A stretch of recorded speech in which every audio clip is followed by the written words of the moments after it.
ça y est, ce samedi, tout est réglé en ce qui concerne les retraites. Il faut espérer que les manifs dans les rues vont se calmer et surtout les dégâts qui sont induits par ce genre de manifestation sans réelle raison. On peut manifester sans rien casser.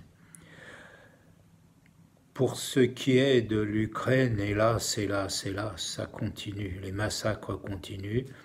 Ces jours-ci encore, des personnes ont été tuées dans les bombardements, notamment des enfants et quelques personnes.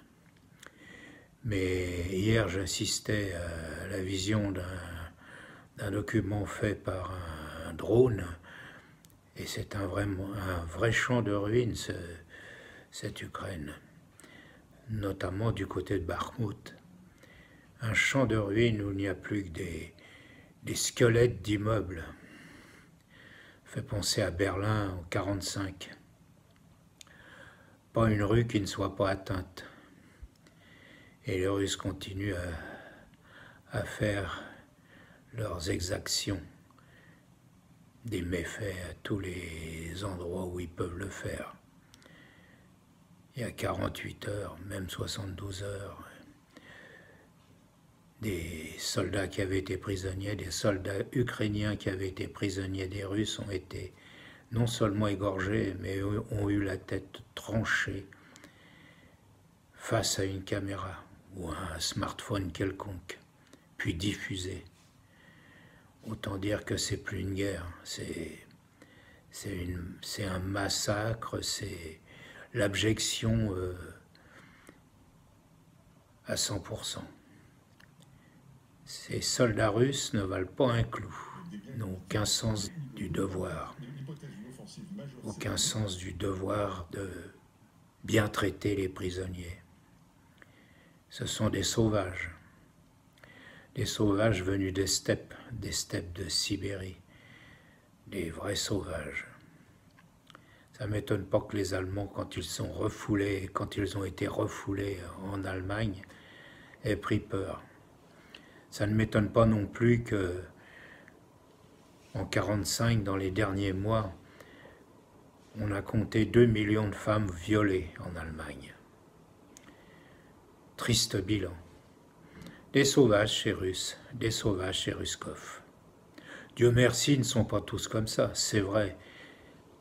Les gens instruits, les intellectuels sont certainement hors de cette mentalité. Mais quand on voit tout ce qui se passe actuellement, c'est affreux. Ces soldats-là sont indignes de porter les armes, d'avoir un uniforme et d'observer les lois de la guerre. Eux, les lois de la guerre, ils s'assoient dessus. Ou ils se torchent avec. Peut-être. Triste constat de cette guerre en Ukraine. Eh oui, j'ai bien l'impression que ça durera encore un moment, hélas. Cette guerre en Ukraine est vraiment une abomination. On ne pouvait pas s'attendre à ça lorsque les Russes ont pénétré sur le territoire ukrainien. On ne pouvait pas s'attendre à ce que des gens aussi proches au niveau de l'ethnie fassent endurer à l'autre autant d'atrocités. On savait depuis la dernière guerre, depuis fin 1944, début 1945, que les Russes étaient capables de tout, de tuer et de violer surtout.